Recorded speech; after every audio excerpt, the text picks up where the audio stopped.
All right, well, hey everybody. This is lecture 21. So hopefully you watched the lecture on oscillations. And we're going to continue talking about oscillations, but for different kinds of systems now, not just a spring attached to a mass horizontally or vertically.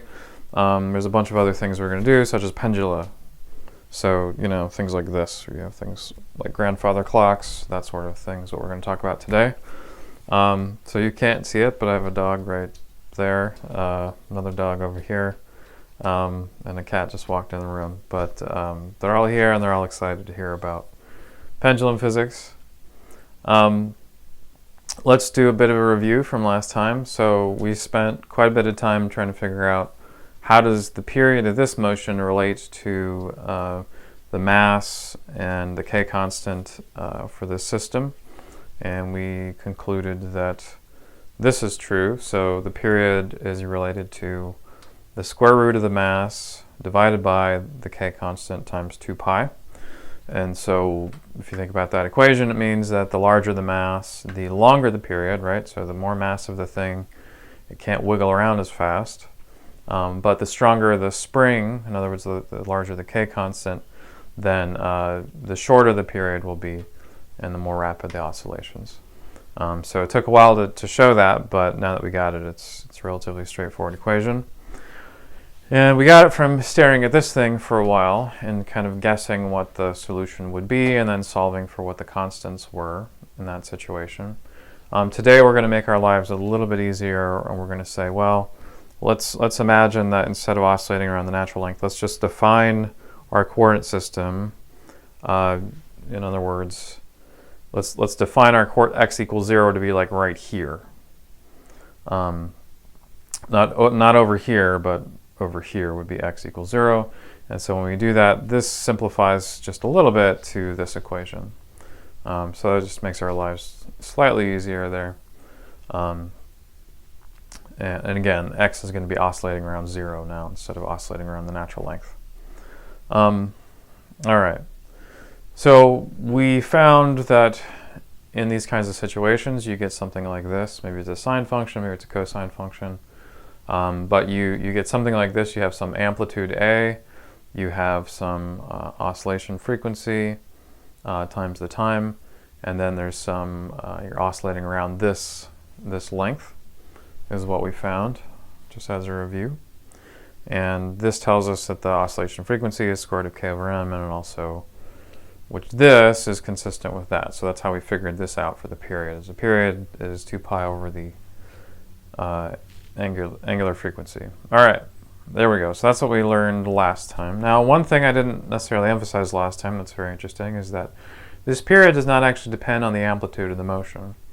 And one of the things I like the most about the last programming lab, which is planetoids with the spring, is that you can fire the rockets of the ship after it collides with that blob to increase the amplitude of the motion, and you can measure what the period is, and you will find that it does not depend on the amplitude of the motion, which is, as this equation would predict, right? So the amplitude here is A, and so if it did depend on the amplitude of the motion, you'd see an A up here. But no, you don't see that there, and sure enough, that's what the programming lab shows. So that's kind of a remarkable. It's kind of a remarkable result, because you can have huge oscillations or tiny oscillations, and they still have this period. We also learned that this formula also applies to springs that are hanging from the ceiling, and so that too is independent of the amplitude of the motion and might be moving just a small amount, or it might be moving a huge amount. It's going to have the same period. It is quite remarkable that so the period they're going to talk about that in this video here. It is quite remarkable that the period does not depend on x0, the amplitude of oscillation. The video on the screen shows the same oscillator oscillating with two different amplitudes. The periods of the two oscillating motions are the same.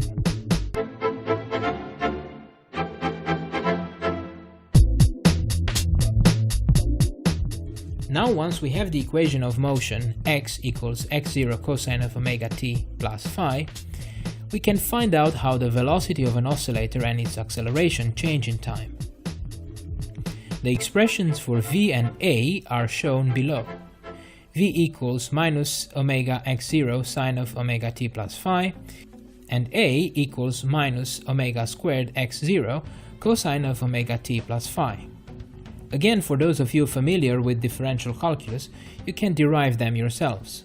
By differentiating x equals x0 cosine of omega t plus phi, we can find the expression for the velocity.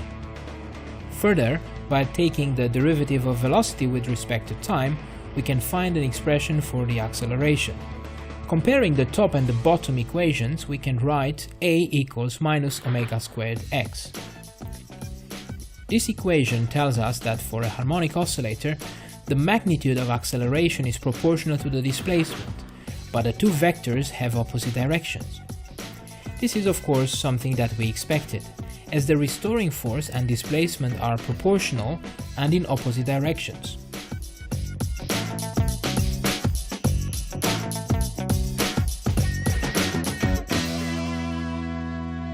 The graph on the screen shows the displacement, velocity and acceleration as functions of time. Let's concentrate on the two extreme points and the equilibrium position. At the top, the displacement is at its maximum and it is directed upwards. The acceleration is also at its peak value as the spring reaches its maximum compression, but its direction is downwards because the restoring force is pushing downwards. At the same location, the velocity is zero as the oscillator is changing direction. When the oscillator reaches its lowest position, the situation is very similar. Displacement at its maximum directed downwards, acceleration at its maximum pointing upwards, and the velocity is zero. When the oscillator passes through its equilibrium position, the displacement is obviously zero. The acceleration is zero as the spring is neither stretched nor compressed, and the velocity is at its maximum. So one of the things I talk about in the video is the way that the motion is independent of the amplitude. So my favorite part of that video, honestly, is at the very beginning, where there's a spring that's doing large oscillations and a spring that's doing small oscillations, and they're both sort of going at the same kind of rate. It's just that one is moving more than the other, kind of like that. So again, that shows you that the period of the motion does not depend on the amplitude. Earlier I was saying, like, oh, look at this formula, there's no factor of the amplitude in there. Where does that actually come from? So we did all this on the last lecture, so I'll go this at a little bit of light speed, which is that you start from here, you make a particularly good guess for what the formula is, then you try to solve for the constants. You take the second derivative of this expression, which brings you to this. You stick that back into here, and then you appreciate that this is true for all times t, including t equals 0. So t equals 0 makes the sine functions go to 0. From that, you conclude that the c is equal to the natural length, c here. You stick that into here, and you end up with this equation. You can divide through by the sine function to get this equation. And the interesting thing that happens here is that the a here cancels with the a there, so that there are no longer any factors of a. So this ultimately is why the period does not depend on the amplitude, period and the frequency, whatever, does not depend on the amplitudes, because it cancels out at this step, and you end up with something like this, which goes into there, so on and so forth. So anyway, that's basically where it's coming from. It's a remarkable result. Is that things are moving a lot or a little, they have the same period. Now we're going to talk about simple pendula. So lots of different examples of this. Grandfather clocks, swinging on the swings, we're going to talk about in a minute. And there's another video that talks about this that I'll let you guys watch. In general, a body undergoing periodic motion has a stable equilibrium position. Whenever we displace such an object from its equilibrium position, a net force appears and tends to restore its equilibrium. We call such a force a restoring force. if the restoring force has a direction opposite to that of the displacement from the equilibrium position, and if the magnitude of the force is directly proportional to the size of the displacement, we call the motion it produces simple harmonic motion, SHM for short. For a pendulum, the larger the angle, the greater the restoring force. In this particular example, the restoring force is the resultant of weight and tension in the string. On a side note, the pendulum undergoes simple harmonic motion only when the angle the string makes with the vertical line is relatively small, less than 10 degrees. Okay, so let's unpack this a little bit. And what I want to do is I want to talk about swinging on the swings. So there's a nice active figure from the book. You may think that swinging on the swings is nothing to do with your life now, but if you have kids, I guarantee you're going to be spending a lot of time thinking about swings and pushing kids on the swing. So here is our active figure here, and we can change the initial angle, so do whatever we want, and make it nice and big. And so I can press start and watch it sort of go back and forth. Now, the thing to notice, there's only really two forces going on here. So there's mg, which is the weight of the person, which always points down towards the ground, as you can see. This little blue arrow. There's also the tension in the chain, and those are the only two forces. So this chain you can think of as a string, because that's basically what it is. That tension is whatever it has to be to make sure that your butt stays in the seat there, because we're going to assume that the chain is very strong and is not liable to break. So what's interesting, so again, those are the two forces. What's interesting about the weight is that you can think about the weight, there's a component of it in the radial direction that you can kind of see there, like that. And then there's a component of it in the tangential direction, like that, or like that. That's sort of just kind of pulling the person along the circle. And so those components change as the motion changes. So you get kind of a back and forth. This part of the simulation is interesting. I would say, because it shows you the F sub t here is the tangential force. So there's moments where basically, so there's no tangential force for the tension here, because the tension is always in the radial direction. So the tangential force is just this component of the weight. And then it shows the radial force. The radial force is basically the tension here minus the radial component of the weight there. And so those two things subtracted from each other gives you the radial component of the force. And then this F here, if I were king, I would rename this F as the net force, because that is the overall force on the person going back and forth. And obviously I can go back and change the angle and make it bigger or smaller. But this is the basic thing that's happening. So we're going to be, in the next few slides, we're going to sort of delve into this in more depth. So here's the force diagram. Again, there's the tension here, there's the weight pointing down, there's some angle, there's a radial component of the weight, there's a tangential component of the weight. This length here, this length, as well as this length, because it's on a string, is going to be L. And so what we want to do is we want to break this down and sort of put it into the framework we've been using to do some of the forces, force diagrams, things like that. So in the radial direction, we have the tension in the radial direction, and then the radial component of the weight is mg cosine theta.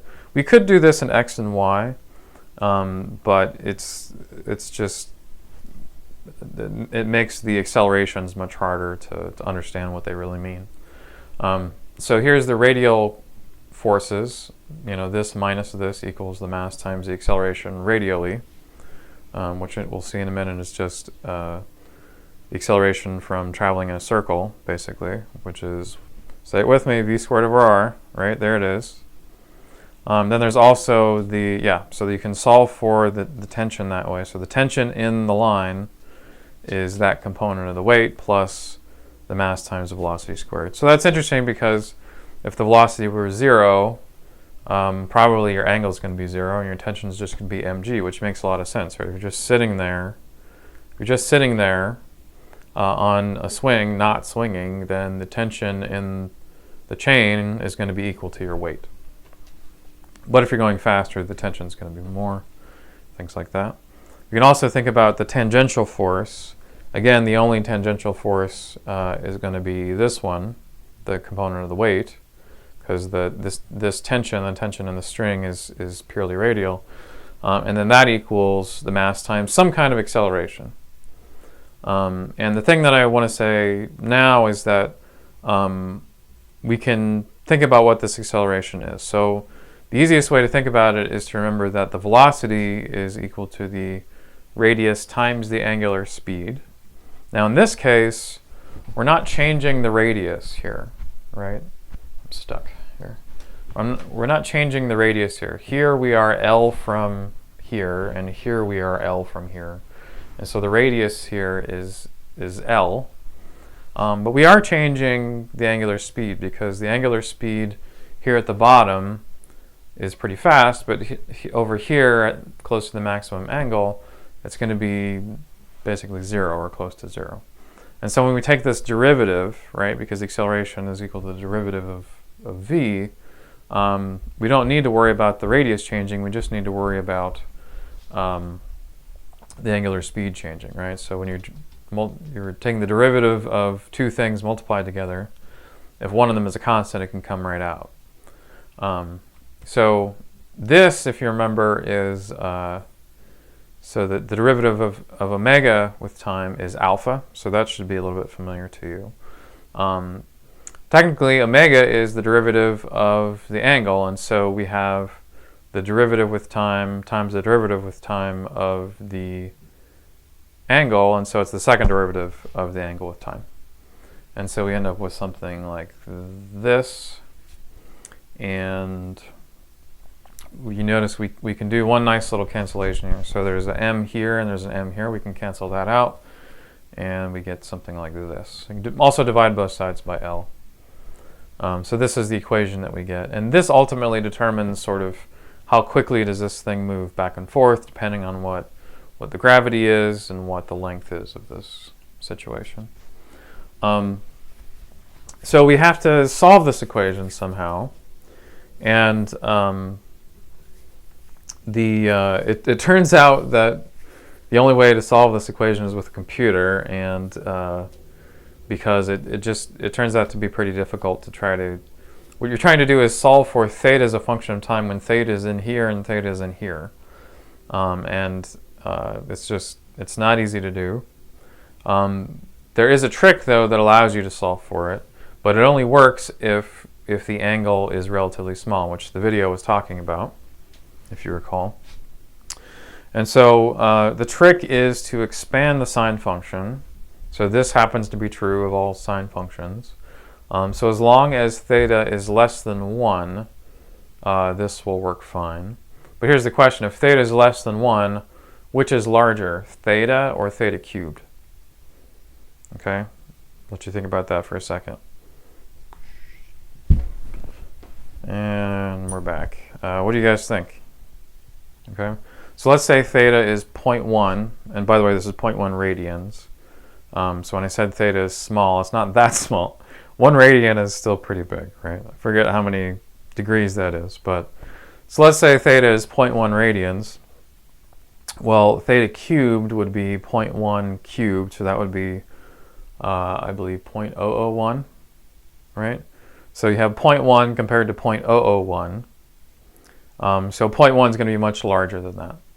And so if theta is small, that means that we can actually potentially just ignore all these other factors and just keep the theta as a kind of approximation. So this is sine of theta is approximately equal to theta if the angle is small. And so if you plot this out, then this approximation works reasonably well out to, I don't know, half of a radian. Forget how many degrees that is. In the video, they were saying that, oh, maybe not more than 10 degrees maximum. But so using this approximation, we can use the same kind of tools that we did before to conclude that that this is the equation that solves this. Again, it only works if the maximum angle is relatively small. So I'm not actually going to solve this for you, but I hope you can believe me that if we guess a function like this, and we say there's some constant times the time in here that we're trying to solve, that you will, if you do the math, you'll eventually conclude that this is true. Now, one question that's not necessarily on the slide, but it's something worth thinking about, is why are we not adding a constant to this thing? Why is it? Because remember before we had this spring that was going back and forth and is oscillating around some natural length. Well, why isn't there some plus a constant here that it's oscillating around? What do you think? So the thing to realize is that in a pendulum, we're naturally oscillating around 0.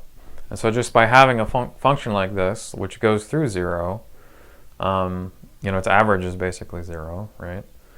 We don't need to add that constant there. It's because it's going to naturally go through 0 just because of the way that sine function is constructed. The other thing to notice is that the largest that the sine function can be, what's that? So that's positive and negative, right? So the largest that the angle can be is theta max, or minus theta max. So this equation makes some good sense. And I think we're going to use it in the next slide here. The other thing we can do is we can say, well, if this is the solution, then we can use this to figure out how the period relates to the length and the gravity.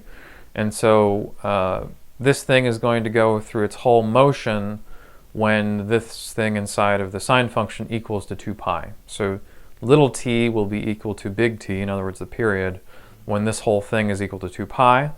And so from that we can conclude that big T is equal to 2 pi times L divided by the gravity, which makes some amount of sense. The bigger the pendulum you have, the slower it's going to go. That makes some sense. And then maybe the larger the gravity is, the faster it'll go. So that makes some amount of sense, right?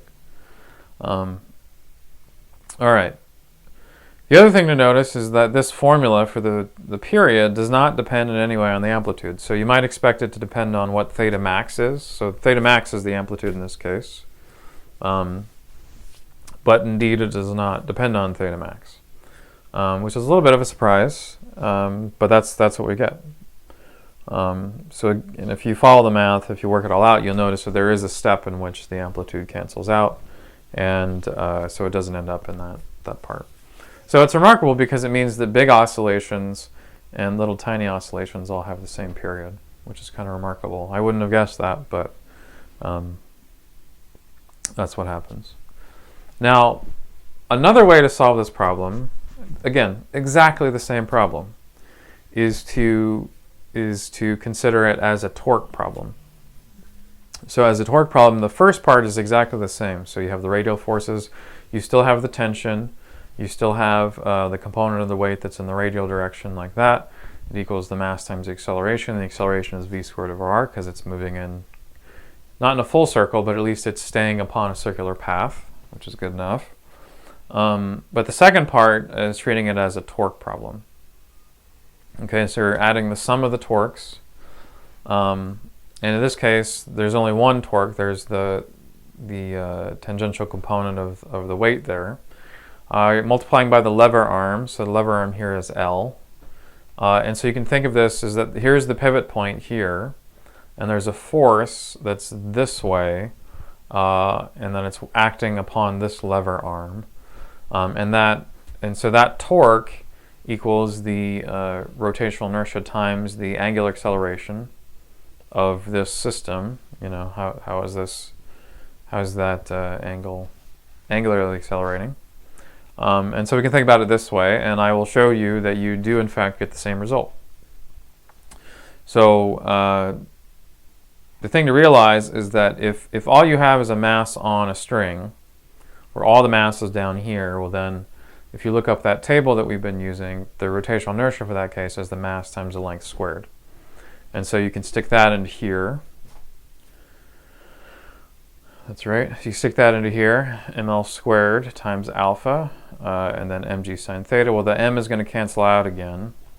Also, the l's are going to partially cancel out, so I can divide both sides by l squared and find that minus g over l sine theta equals alpha, which is the second derivative of theta with time, which is exactly the same thing we got from before.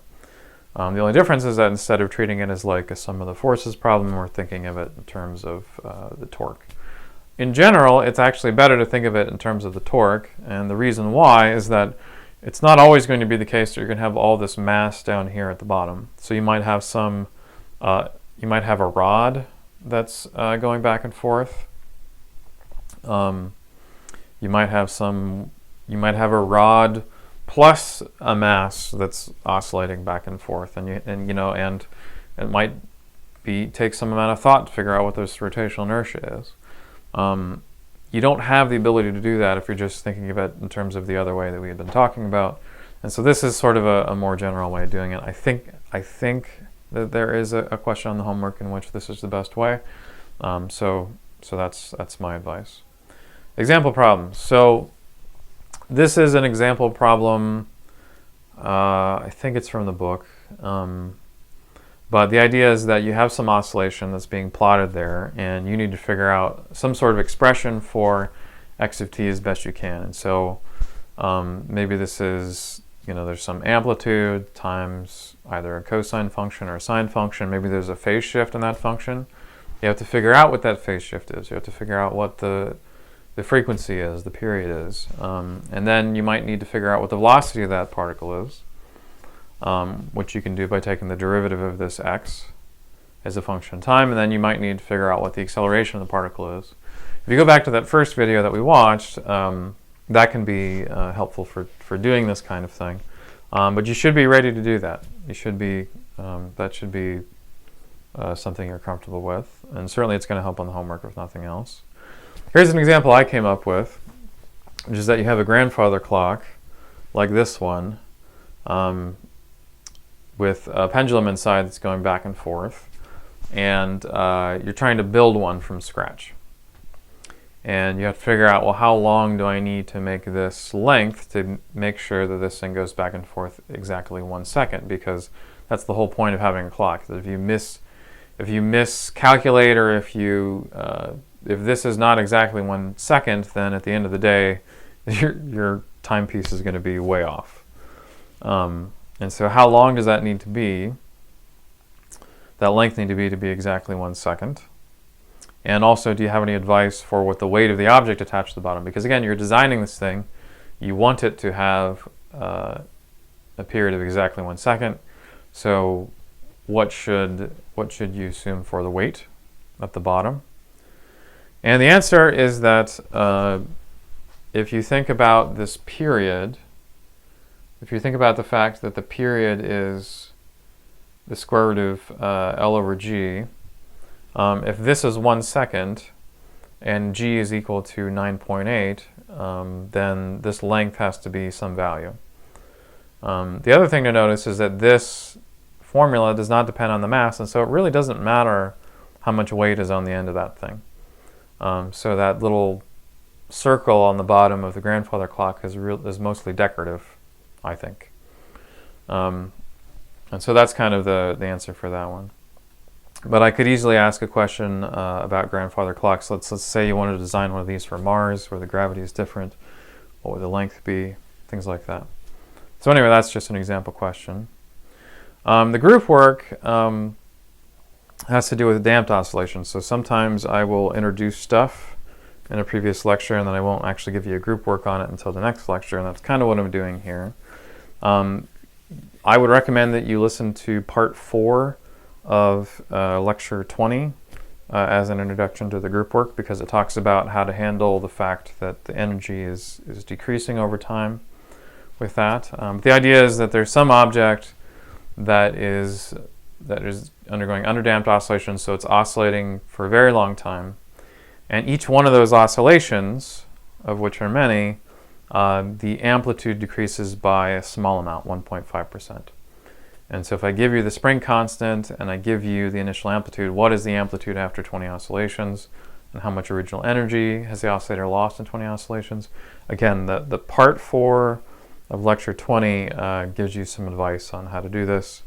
And if you get totally stuck, then obviously you can look at the solutions for the worksheet as well. But this is very similar to what's going to be on the homework, and so I hope that this gives you a leg up on being able to do that problem. So I think that's about all I had for today, but thanks for watching, and send me an email if you run into any trouble. So, all right, see you guys.